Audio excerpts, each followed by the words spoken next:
সবাইকে আসসালামু আলাইকুম। আজ আপনাদের রান্না করে দেখাবো দেশীয় স্টাইলে খাসির মাংস। আশা করি আমার আজকের রেসিপি আপনাদের ভালো লাগবে। খুবই সহজভাবে রান্না করে দেখাবো। রেসিপি ভালো লাগলে সাবস্ক্রাইব করতে ভুলে যাবেন না। কথা না বাড়িয়ে চলুন জেনে নিই খুবই মজার দেশীয় স্টাইলে খাসির মাংস রান্না করার প্রস্তুত প্রণালী। আজকে খাসির মাংস রান্না করার জন্য এখানে আমি 2.5 কেজি খাসির মাংস খুব ভালো করে ধুয়ে পরিষ্কার করে নিয়েছি। আজকে খাসির মাংসের টুকরোগুলো রেগুলার সাইজ থেকে একটু বড় করে কেটে নিয়েছি।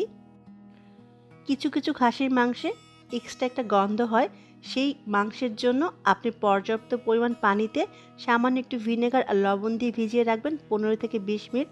তারপর পানি চেঞ্জ করে করে 3-4 বার ধুয়ে নেবেন, তাহলে আর খাসির মাংসে কোনো রকম গন্ধ আসবে না। আমার এই খাসির মাংসে কোনো রকম গন্ধ নেই, কারণ আগেও আমি রান্না করেছি, সেজন্য আমি এমনি সরাসরি রান্নায় চলে যাব। একটা হাঁড়িতে দিয়ে দিলাম 1/2 কাপ পরিমাণ রেগুলার খাবার তেল। আজকে আমি দেশীয় স্টাইলে মাংস রান্না করব, সেই জন্য কোনো রকম মেরিনেট ছাড়াই মাংসটা রান্না করব। দিয়ে দিব আস্ত গরম মশলা, 3টা তেজপাতা, 6-7টা এলাচ, 1/2 চা চামচ লবঙ্গ আর 2 টুকরো দারচিনি দিয়ে দিলাম। এবার হালকা একটু ভেজে নিয়ে দিয়ে দিলাম 2 কাপ পরিমাণ পেঁয়াজ কুচি। এবার পেঁয়াজ কুচিটাকে আমি সামান্য একটু ভেজে নিব। একেবারে ব্রাউন কালার হওয়ার কোনো প্রয়োজন নেই, জাস্ট পেঁয়াজের কালারটা ট্রান্সপারেন্ট হওয়ার আগ পর্যন্ত আমি পেঁয়াজগুলোকে ভেজে নিব। যখন পেঁয়াজটা সামান্য একটু ভাজা হয়ে আসবে, তখন দিয়ে দিব আদা রসুন বাটা। এখানে আমি 5 টেবিল চামচ আদা রসুন বাটা দিব। প্রতি 1 কেজি খাসির মাংসের জন্য 2 টেবিল চামচ আদা রসুন বাটা দিচ্ছি। খাসির মাংসে আদা রসুনের পরিমাণটা একটু বেশি ব্যবহার করতে হয়, এতে খাসির মাংস রান্নার পরে কোনো রকম গন্ধ আসে না। এবার খুব ভালো করে আদা রসুনটাকে আমি কষিয়ে নিব, আদা রসুনের কাঁচা গন্ধটা চলে যাওয়া পর্যন্ত। খুব ভালো করে আদা রসুনটা কষিয়ে নিয়েছি। এবার গুঁড়া মশলা ব্যবহার করব। প্রথমে দিয়ে দিচ্ছি 2 টেবিল চামচ পরিমাণ হলুদের গুঁড়া। এবার দিয়ে দিব 1 টেবিল চামচ পরিমাণ লাল মরিচের গুঁড়া, তবে ঝালটা আপনি আপনার পছন্দ মতো কম বেশি করে নিতে পারেন। এবার হলুদ আর মরিচটাকে আমি কষিয়ে নিব সামান্য একটু পানি দিয়ে। আজকের মশলা কষানোর জন্য আমি টোটাল 1 কাপ পানি ব্যবহার করব। হলুদ মরিচটা প্রথমে এভাবে কষিয়ে নিলে তরকারির কালারটা অনেক সুন্দর আসে।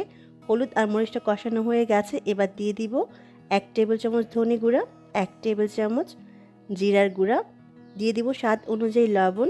আজকে এখানে আমি 1.5 টেবিল চামচ লবণ ব্যবহার করছি, আপনি আপনার টেস্ট অনুযায়ী লবণটা অ্যাডজাস্ট করে নেবেন। এবার সবগুলো মশলা আবারও খুব ভালো করে কষিয়ে নিব। কষাতে কষাতে এর মাঝে যে বাকি 1/2 কাপ পানি রয়ে গেছে, সেই পানিটুকু দিয়ে দিব। পানিটুকু দিয়ে আবারও খুব ভালো করে আমি মশলাটা কষিয়ে নিব।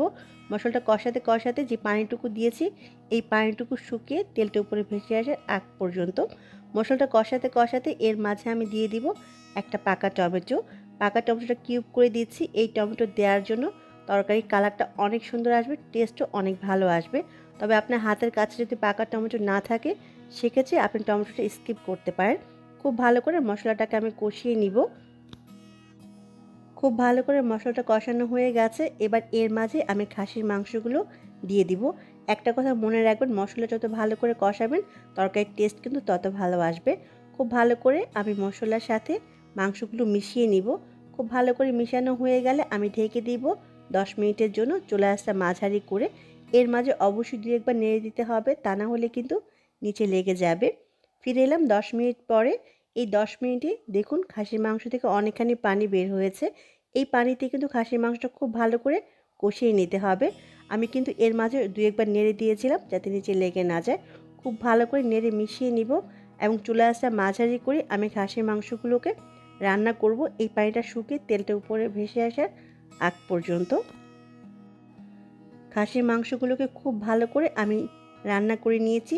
যে পানিটুকু বের হয়েছিল সেই পানিটুকু শুকিয়ে তেলটা উপরে ভেসে আসছে। এই পর্যায়ে কিন্তু খাসির মাংস খুব ভালো করে কষিয়ে নিতে হবে। যত ভালো করে মাংসটা কষাবেন, মাংসের টেস্ট তত ভালো আসবে। আমি খুব ভালো করে মাংসটাকে কষিয়ে নিয়েছি। এবার পানি দিয়ে দিব। এখানে আমি 3 কাপ পানি দিব আজকে মাংসটা রান্না করার জন্য। এই 3 কাপ পানিতে মাংসটা খুব ভালো করে সেদ্ধ হয়ে যাবে। আজকে আমি সামান্য একটু ঝোল রাখবো, তবে আপনি যদি ঝোল আরও বেশি রাখতে চান, তাহলে আরও 1 কাপ পানি বাড়িয়ে দিতে পারেন। এবার ঢেকে রান্না করব 20 মিনিটের মতো। ফিরে এলাম 20 মিনিট পরে। তবে আপনি চাইলে কিন্তু এই মাংসের সাথে আলুও ব্যবহার করতে পারেন। এবার খুব ভালো করে নেড়ে মিশিয়ে নিব। খুব ভালো করে নেড়ে মিশিয়ে নেওয়া হলে এর মাঝে আমি কিছু মশলা অ্যাড করব। প্রথমে দিয়ে দিব কাঁচামরিচ। আজকে আমি আস্ত কাঁচামরিচ দিচ্ছি 3-4টা ফ্লেভারের জন্য। আপনি চাইলে কেটে ব্যবহার করতে পারেন যদি আপনি ঝাল বেশি পছন্দ করেন। এবার দিয়ে দিব 1 চা চামচ পরিমাণ গরম মশলার গুঁড়া। এই গরম মশলার রেসিপিটা আমার চ্যানেলে আছে, ডেসক্রিপশন বক্সে আমি লিঙ্কটা দিয়ে দিব। এবার দিয়ে দিব 1 চা চামচ পরিমাণ টালা জিরার গুঁড়া। তেল ছাড়া জিরাটাকে ভেজে গুঁড়ো করে নিলে টালা জিরার গুঁড়া বলে। এই জিরার গুঁড়াটা দিলে কিন্তু মাংস থেকে খুব সুন্দর একটা ফ্লেভার আসবে। এবার খুব ভালো করে নেড়ে মিশিয়ে নিব। খুব ভালো করে নেড়ে মিশিয়ে নেওয়া হলে চুলা আঁচটা একেবারে কমিয়ে আমি ঢেকে দিব 10 থেকে 15 মিনিটের জন্য। এই 10 থেকে 15 মিনিটে মাংসটা একেবারে পারফেক্টভাবে রান্না হয়ে যাবে। ফিরে এলাম 15 মিনিট পরে। আমার রান্নাটা একেবারে হয়ে গেছে। আমি এরকমই ঝোল রাখবো। অবশ্যই নামানোর আগে লবণটা টেস্ট করে নেবেন, লবণ ঠিক আছে কিনা। দেখলেন তো কত সহজেই তৈরি হয়ে গেল খুবই মজার দেশীয় স্টাইলে খাসির মাংস রান্না। রেসিপি ভালো লাগলে সাবস্ক্রাইব করতে ভুলে যাবেন না। অবশ্যই বাসায় রান্না করবেন আর আমার কমেন্ট বক্সে জানাবেন কেমন হলো। আমি একটা খাসির মাংস হাতের সাহায্যে ভেঙে দেখিয়ে দিচ্ছি কতটা পারফেক্টভাবে সেদ্ধ হয়েছে।